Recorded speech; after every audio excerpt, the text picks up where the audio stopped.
Bom, ficaríamos aqui no TRTT por muitas horas, mas temos trabalhos, compromissos. Quando a gente não tem a companhia desse olhar fundante, fica muito solitária a vida mesmo. Porque quem não fala não se escuta. Tudo bem que você fica aí com a sua cara feia. Eu vou plantar a semente que eu acredito que em mim cresce. Eu fui trabalhar na televisão por causa dessa ferida da invisibilidade. Bom, então nada mais óbvio. Vai, ser vista por um monte de gente. Adiantou? Não, porque o buraco continuava. Eu sinto que a gente tem uma essência única, que é uma essência de amor.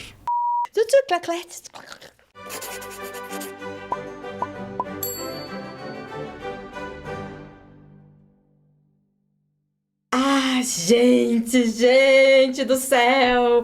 Eu tô emocionada, eu tô nervosa, porque hoje a gente tem uma convidada tão maravilhosa, tão especial aqui com a gente. Oi, Francisco, tudo bem? Oi, Consuelo, tudo bom? Tudo bem! E oi, Mariana Ferrão! Oi! Tô feliz de estar aqui com vocês, muito. Bom, obrigado. Muito obrigada, é uma alegria imensa. Gente, quando ela disse que vinha, eu quase caí pra trás, entendeu? Fiquei tão feliz, pessoa ocupada, cheia de compromisso. Falei, não, eu vou. Muito obrigada mesmo. Ó, eu vou apresentar a Mariana na coisa assim, mas essa entrevista é uma grande apresentação de Mariana. A gente vai conversar sobre o livro dela.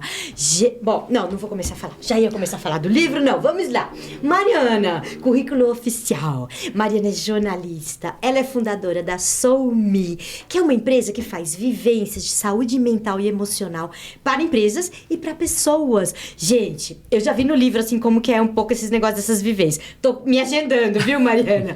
Muito legal, coisas muito especiais na soul.me. Depois a gente vai passar todos os dados aqui, tá bom? Pra você dar uma olhada.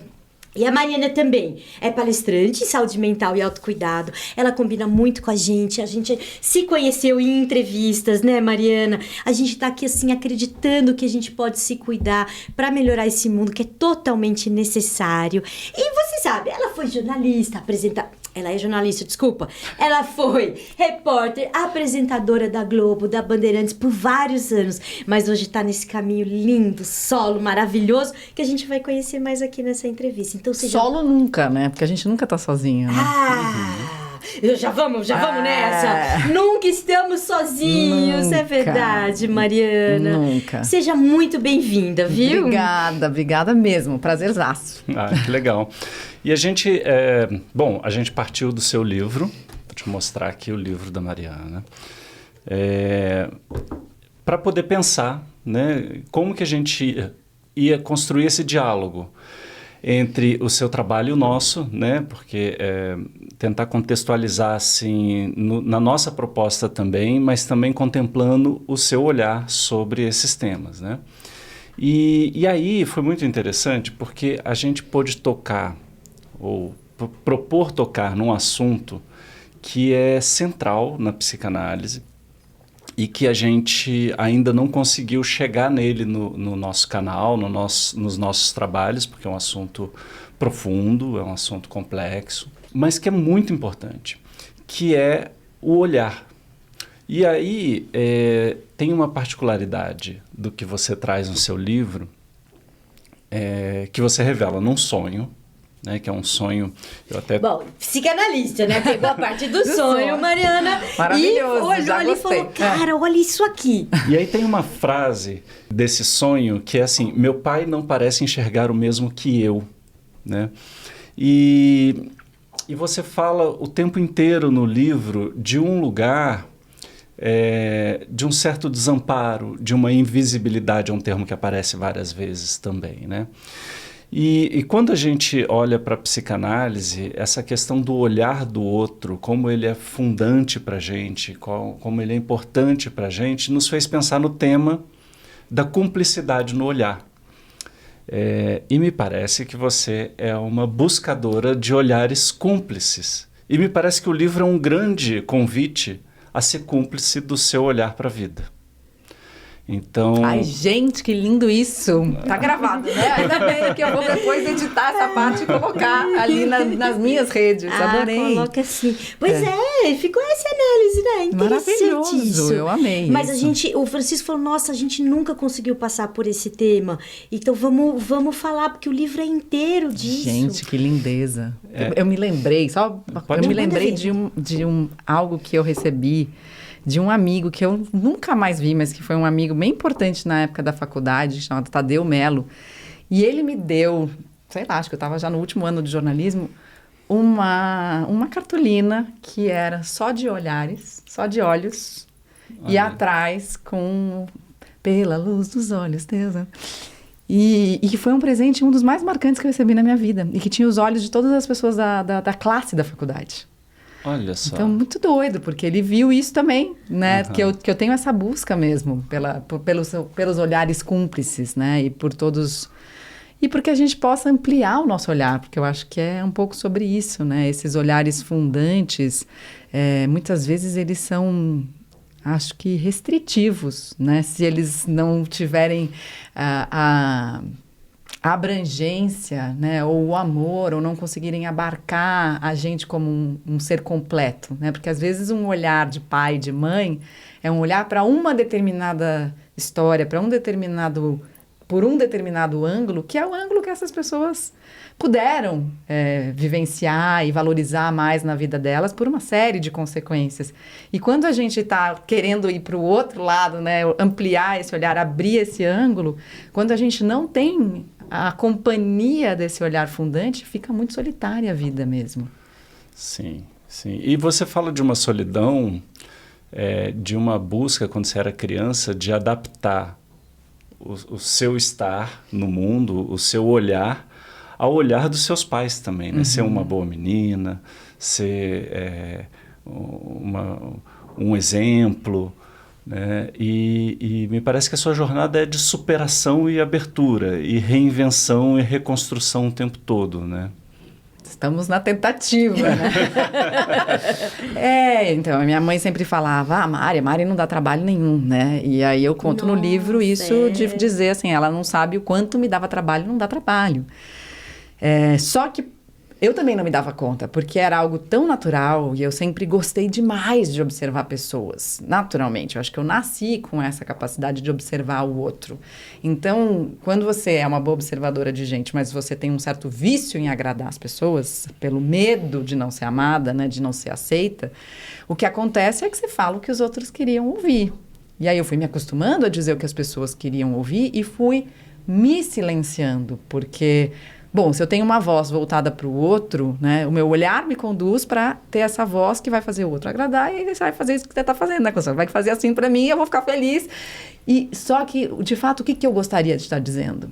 Então, e essa falta de dizer o que eu queria dizer, do que eu sempre quis dizer, ou do que era a minha verdade, fez eu ficar surda à minha própria voz, porque quem não fala não se escuta.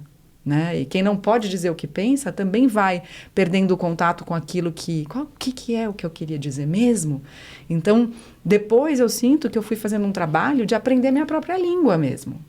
E é um trabalho demorado, porque imagina, né? Depois dos 40 São você começa a aprender anos numa alemão. Forminha, né? Anos numa forminha. Daí como é que você... Né? É igual aprender chinês, igual, né? Mandarim, alemão. Então é uma língua nova que eu acho que eu ainda estou aprendendo. Marianês, exatamente. Você sabe que eu costumo dizer assim, o que você diria se você não tivesse medo de dizer, medo de perder algo? Porque os bobos da corte, Mariana, assim, sabe, esse papel que tinha na Idade Média, eram aqueles que não tinham medo de perder a cabeça. Então, se você não tivesse medo de perder, sei lá, o seu emprego, o seu status, a sua honra, sei lá, o seu amor, o que você falaria mesmo? Né? Por isso que eu falo, todo mundo precisa de um palhaço do lado. Então, é interessante isso, né? Porque, por exemplo, ontem eu estava numa live com psiquiatras. E médico é aquela história, né? Que assim... Não vamos abrir esse link aqui agora, hein? Uma vez eu quis fazer uma palestra que se chamava Médico Também é Gente. E era um evento médico, eles não me deixaram. Aí eu fiquei pensando assim, mas por quê? Eles acham que eles não são gente? Eles estão acima, né, das pessoas, dessa humanidade que nos une de alguma maneira. E foi muito interessante, estava eu e uma psicóloga que trabalha junto comigo na Soumi, e era justamente uma live para trazer humanidades, para a gente ampliar esse olhar sobre quem cuida de quem está cuidando, né? E a gente tentou trazer a fala e a participação com várias provocações. Uma pessoa abriu o microfone. E aí vai dando aquele desespero. Só que o que acontece nesse momento? O que acontece com quem está falando é que a gente se sente julgada, né? Uhum. E eu tive vontade de dizer, gente, vocês estão perdendo uma oportunidade imensa de poder se escutar. Vocês escutam o tempo inteiro no consultório. Quem está escutando vocês? A gente está aqui para escutar vocês. E vocês vão perder mais essa oportunidade de falar? Então, eu tenho criado cada vez mais coragem para estar nesse lugar de bobo da corte. Eu dei uma palestra para 400 médicos e fiz o que eu queria fazer o tempo inteiro. Ótimo. E aquelas caras assim, né? E metade achando legal. Eu falei, cara, já são 200 achando legal, já tá bom. Já tá bom. Mas o mais importante é eu achar legal. Não cansei de não achar legal o que eu falo e vou falar só para ter um monte de gente sorrindo. Não, tudo bem que você fica aí com a sua cara feia.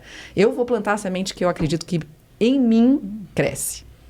Ótimo. Então é um pouco por aí, mas é desafiador nesse mundo que a gente vive, né? É desafiador. Os olhares julgantes estão sempre aí, prontinhos, né? Bom, tem consequência, né? A gente vai criando tem uma parte que você fala, né? Coloca a gente nas caixinhas e é muito difícil a gente se libertar disso e a gente paga um preço muito caro. A gente paga um preço de saúde mental, a gente paga um preço nos relacionamentos, a gente paga um preço... É só olhar o mundo como está, né? É como se a gente fosse ficando invisível, né? E tem uma frase sua assim, tornei-me invisível para mim mesma ao negar sentimentos profundos que precisavam ser reconhecidos e acolhidos. Uhum. Né? Eu acho que você estava falando disso agora há pouco, de construir essa língua nova, né, onde você se reconhece. E eu acho que, em grande medida, nossa vida... Quer dizer, o contato com a vida vai fazendo a gente ir desenvolvendo esse conhecimento, né? E aí eu queria que você falasse um pouco do trabalho que você desenvolve hoje para ajudar as pessoas a buscarem o autoconhecimento. Como que é? Como que funciona? Então, eu acho que funciona muito pela criação desse ambiente seguro para a gente poder se ouvir, se acolher, sem esses olhares de julgamento, né? Então, por exemplo, essa semana a gente teve um encontro do Unboxing Me, que é essa jornada que eu venho fazendo desde 2018, né? Então, 5 anos já. Eu comecei quando eu ainda estava na Globo, porque eu não aguentava mais. Teve uma voz que precisou transbordar. E eu precisava reconhecer esses sentimentos que estavam dentro de mim. E, na verdade, eu digo que eu criei o Unboxing para me conhecer. Então, é um espaço criado para que eu pudesse colocar em prática aquilo que eu precisava. Só que daí teve uma galera que topou vir junto, que é maravilhoso, que é essa busca do olhar cúmplice. E quando a gente topa vir junto, a gente também acaba participando do trabalho. Então, eu acho que funciona hoje muito porque eu faço o processo, né? Eu mergulho nas vivências e as pessoas percebem esse mergulho e elas topam mergulhar junto. Eu não acredito aquela coisa do professor que fala assim, faz aí que eu já tô aqui e vou ficar só... Já fiz o meu unboxing. Gente, unboxing, saindo da caixa, tá? Pra você que tá aí, que eu já li aqui, unboxing. E então eu acho que é um pouco disso. Mas são dias, são encontros... Então, esse ano a gente tá fazendo baseado no livro. E a gente fez 5 encontros online, todas as quartas-feiras de maio. E esse último, por exemplo, a gente fez... São vivências, né? Então, eu gosto muito de algo que eu não vou ficar falando, mas que as pessoas vão fazer algo que faça diferença. Então, tem atividades... por exemplo, a gente usa muito escrita em fluxo. Então, eu não vou lembrar de todas, mas nesse último encontro tinham 20 perguntas sobre mãe. Olha, direto na mãe. Vamos lá, psicanalistas. E aí era assim, por exemplo, né? Se a minha mãe fosse me definir, ela diria que... a frase que mais martela na minha cabeça ainda que minha mãe me disse foi... E aí a pessoa não pode tirar a caneta do papel e eu vou falando as perguntas sem dar tempo das pessoas pensarem. Eu me sinto maternal quando? Eu não me sinto maternal quando? Ser mãe para mim eu sou maternal comigo quando? Então, esse tipo de pergunta. Uhum. E aí depois as pessoas vão para pequenos grupos, às vezes duplas, às vezes trios, quartetos, se dividem nas salas do Zoom. Eu adoro fazer presencial, mas esse ano eu estava sem agenda para fazer presencial, então vamos fazer online, porque tem um monte de gente também que não é de São Paulo, que quer fazer. E aí a gente se divide em salas. Eu não participo dessa parte. Às vezes eu fico, ai meu Deus, o que será que as pessoas estão falando? E as pessoas ficam nas suas pequenas duplas, nos seus pequenos grupos. O que é muito interessante, porque eu sinto que o campo meio que se encarrega de formar as duplas de quem precisa falar com quem. Porque sempre saem uns encontros misteriosos e as pessoas voltam pro grupão lá e falam, nossa, a dupla que eu encontrei agora só podia ter caído com aquelas histórias que a gente conhece. E aí, é muito interessante, porque o meu papel ali é garantir que está todo mundo ouvindo e que está todo mundo na mesma página. Não tem muito o que fazer. É uma facilitadora, né? Assim, no sentido... Exato, porque às vezes, por exemplo, teve uma menina nesse último que virou e falou assim, olha, eu tô um pouco constrangida. Eu vi que ela levantou a mão na sala do Zoom e depois ela baixou. E eu falei, será que eu vou cutucar? Mas ela voltou. Ela levantou de novo quando alguma outra pessoa falou, ela levantou a mão de novo, ela falou, olha, eu tô muito na dúvida se eu falo o que eu deveria, o que eu quero falar, mas eu acho que eu vou falar. Eu tô muito incomodada, porque vocês falaram muito aqui nesse grupo de que mãe é amor, e de que tudo é bom em relação à mãe, e eu tenho uma experiência completamente diferente. A minha experiência é de uma mãe que adoeceu muito cedo, com problemas de saúde mental. Então, quando eu tinha menos de 10 anos, eu já tive que começar a cuidar da minha mãe. Eu não me sinto... nunca me senti cuidada. Ao contrário, eu sempre tive que cuidar. E agora, eu cuido, continuo cuidando. Porque, na verdade, o que eu queria mesmo era que alguém cuidasse de mim. Uhum. E ela foi ser médica. Então, eu acho que às vezes a gente não se dá conta, né? Por que eu fui trabalhar na televisão? E eu falo isso, assim, eu fui trabalhar na televisão por causa dessa ferida da invisibilidade. Bom, então nada mais óbvio. Vai, ser vista por um monte de gente. Adiantou? Não, porque o buraco continuava. Eu não queria ser vista por 10 milhões de pessoas por minuto. Eu queria ser vista por mim mesma. A gente tem que gravar essa parte pra passar nos nossos cursos. Porque o Francisco fala assim, você acha que é você que manda em você? Que é a tua consciência que decide as coisas pra você? Não, que você que decidiu com quem você vai casar, e ele fala, que profissão você escolheu? Nada, teu inconsciente. O inconsciente decide por nós, depois a gente conta uma historinha pra gente mesmo, pra justificar uma decisão que já foi tomada lá nos bastidores. E aí a gente corre atrás dessa história e se tem alguma coisa que não encaixa. Mariana, agora você ficou contando essa história e eu fiquei pensando se acontece com você, que fala de vivências, de como elas são, uma coisa que às vezes passa assim ao nosso redor também, a pessoa fala assim, isso é muito abraçar a árvore. Como que você fala quando vem essa crítica? Porque o autoconhecimento, ele beira, né? As pessoas, assim... Não, eu acho que é porque também tem muito abraçar árvore nesse campo. Tem de tudo. Isso, mas tem de tudo. Mas eu adoro abraçar. Eu tenho você responde isso, vamos abraçar mesmo. Eu tenho uma árvore, é maravilhoso, né? Mas eu adotei uma árvore como uma das minhas grandes amigas. Ela foi, eu acho que a minha melhor amiga na pandemia. Foi uma árvore do Parque Vila Lobos. E que eu fiz grandes meditações ali. E eu acompanhei os ciclos dela. E era muito impressionante, porque às vezes eu chegava lá destruída, assim, né? Mal pra caramba. E aí teve um dia em que eu tava muito mal. E eu vi que tinha um galho que tinha caído, tinha dado um vendaval e tinha... Falei, tamo ferida, né, amiga? E depois, observando melhor, eu vi que tinha um brotinho muito sensível ali, querendo nascer. E para mim, essa observação, né, a partir da natureza, com esses significados, com esses símbolos, eu falei, nossa, eu também tenho aqui uma coisa que tá pequenininha ainda, mas que tem a força de um broto que vai florescer de novo. Então, eu acho que abraçar a árvore é cura. Tá tudo bem. Mas pegando esse gancho aí que você estava falando da maternidade, tem uma parte bonita no livro onde você fala que a maternidade te ajudou a entrar em contato com a ambivalência. Né? E me parece que o tempo inteiro você vai em busca de uma essência e a psicanálise traz para essa busca um olhar também que a gente pode colocar nesse campo da ambivalência, que é dizer o seguinte, não tem essência. Né? É como esse galho que quebra e dali vai sair alguma coisa que vai ser construída, vai ser reinventada, né? Eu gosto de pensar muito a vida como obra de arte. Né? A obra, antes dela ser feita, não tem uma essência da obra. É no encontro com a matéria e no choque com a matéria que vai surgir dali uma escultura. Né? Bonito isso. E me parece que você vai falando dos choques da vida que vão te constituindo como escultura. Você ainda busca uma essência? Ou isso foi uma dúvida que eu fiquei para mim? Ou o seu percurso vai revelando para você uma obra de arte que vai sendo construída na sua vida? Como que é essa? Eu sinto que a gente tem uma essência única, que é uma essência de amor.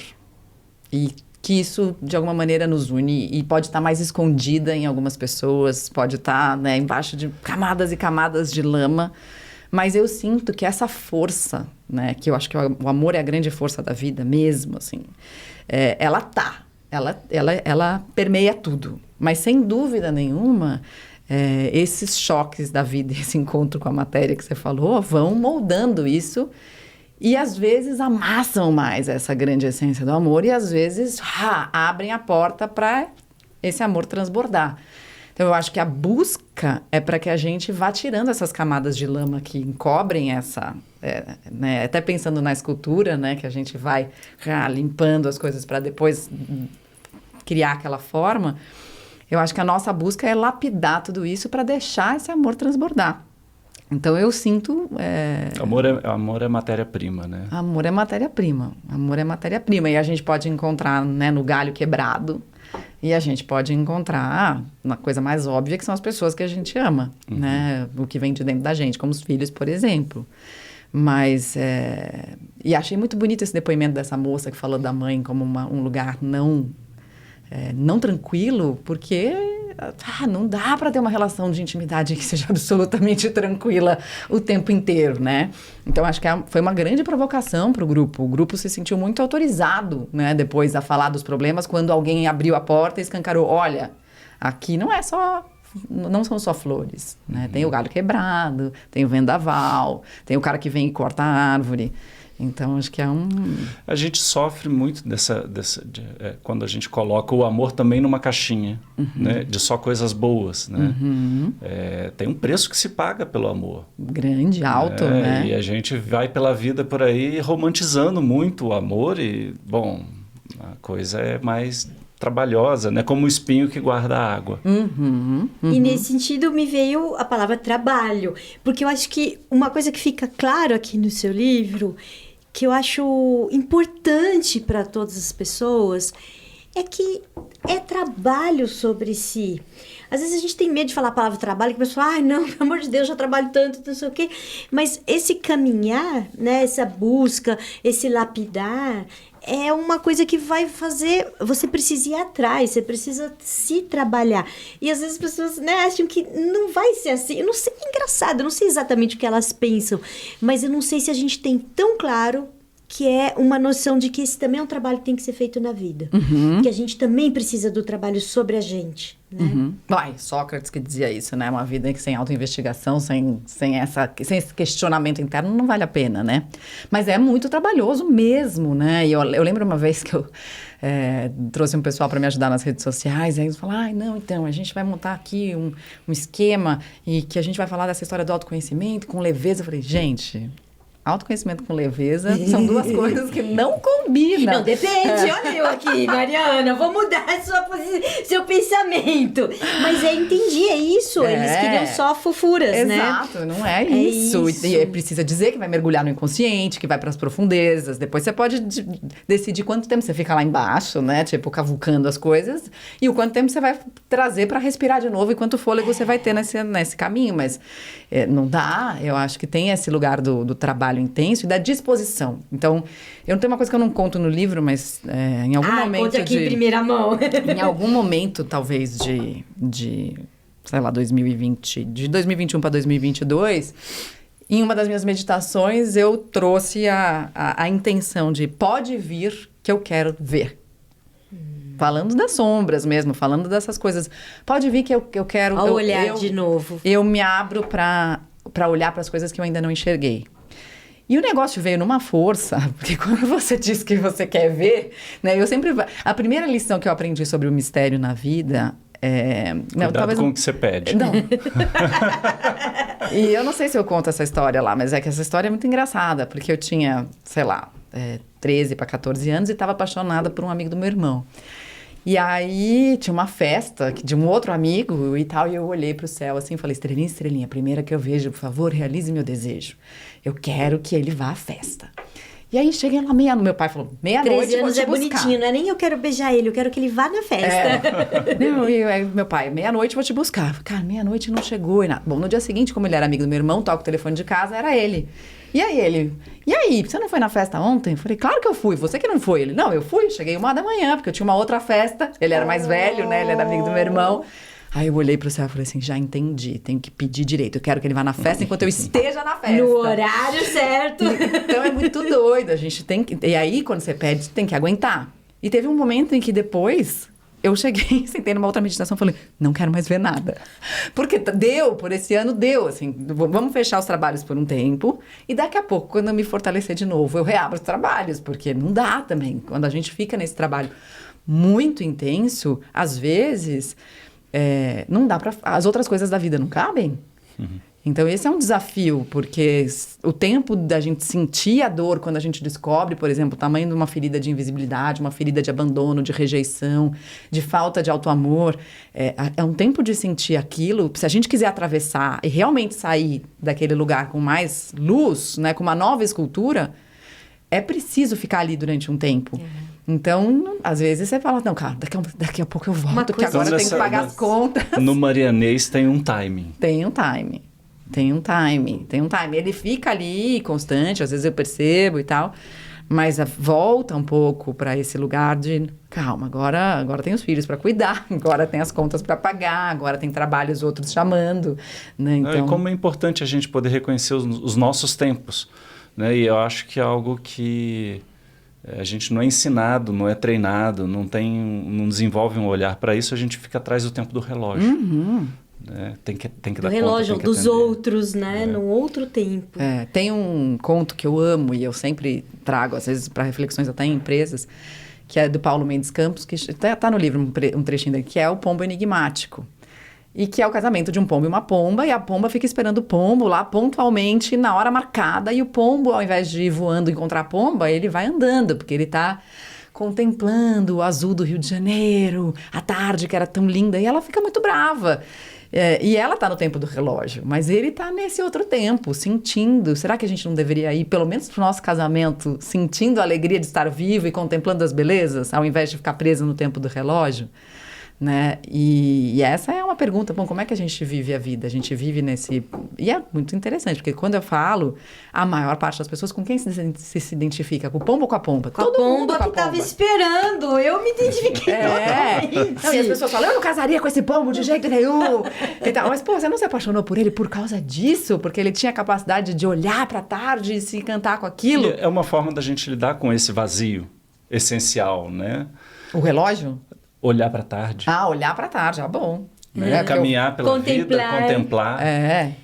Agora, Mariana, eu queria fazer uma pergunta que eu fiquei curiosa desde que começou o livro, que é o seguinte, como você se preparou para contar tudo da sua vida para todas as pessoas do planeta? Já sabemos que não é tudo, teve uma partezinha que ela contou aqui hoje. Mas assim, você se desnudou, é a única palavra que me vem assim, que é isso. E eu fiquei tensa, eu fiquei nervosa por mim, por você. Que eu falei, gente, eu não teria essa coragem jamais. Você conta detalhes e você vai fundo e você se expõe. Como você se preparou? E depois que lançou o livro, como tem sido isso? Foi muito incrível isso, porque eu não me preparei. Ou talvez eu tenha vindo me preparando sem saber há muito tempo, né?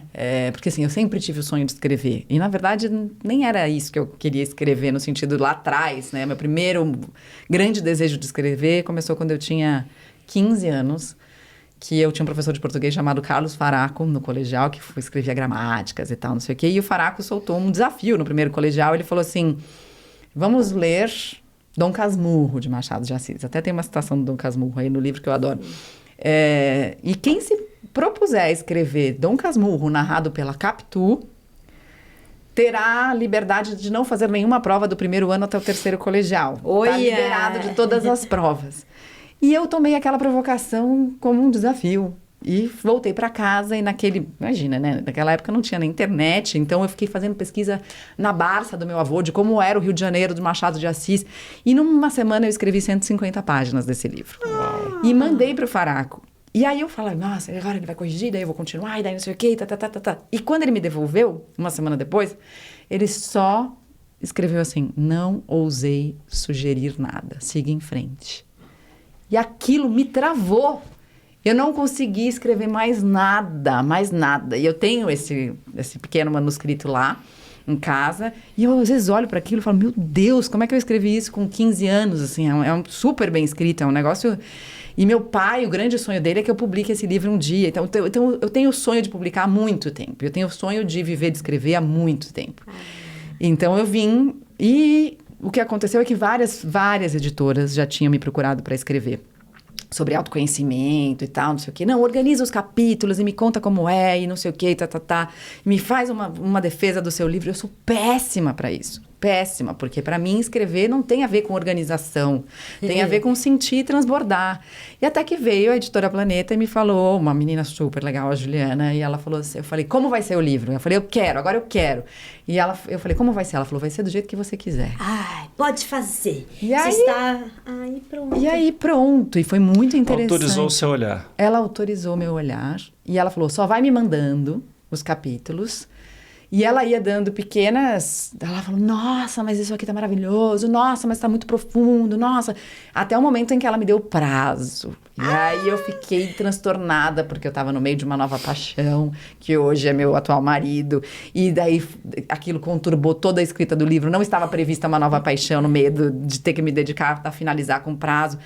E aí eu falei, não, Ju, mas eu tô dando toda a atenção pro livro, está como prioridade. Se estivesse como prioridade, você estaria fazendo. Ela foi terminado. Dura. E aí ela me fez pensar mesmo, pois é, eu não posso terminar esse ano sem completar esse livro. E aí eu entrei de cabeça mesmo, porque eu tava com muito medo, que é aquele medo que eu acho que surge quando a gente tá perto de fazer alguma coisa que a gente quer muito. Nossa, eu vou fazer uma coisa que eu quis. Há 30 anos eu quero e agora vai acontecer. E o que vai ser depois? Porque é um pouco do medo da morte, no sentido de... É um luto terminar um livro. Terminar um livro é um luto terrível, assim. Então eu fiquei mal. E assim. legal que pro fim do livro você começa a falar dos lutos. Né? E eu acho que... Olha que interessante, bonito isso, porque parece que o grande luto da sua vida é da perda do olhar que te valida. Que valida a sua visão de mundo, né? E de certa forma, talvez tenha sido tão difícil assim, porque esse processo de escrever o livro era essa validação que tinha que acabar.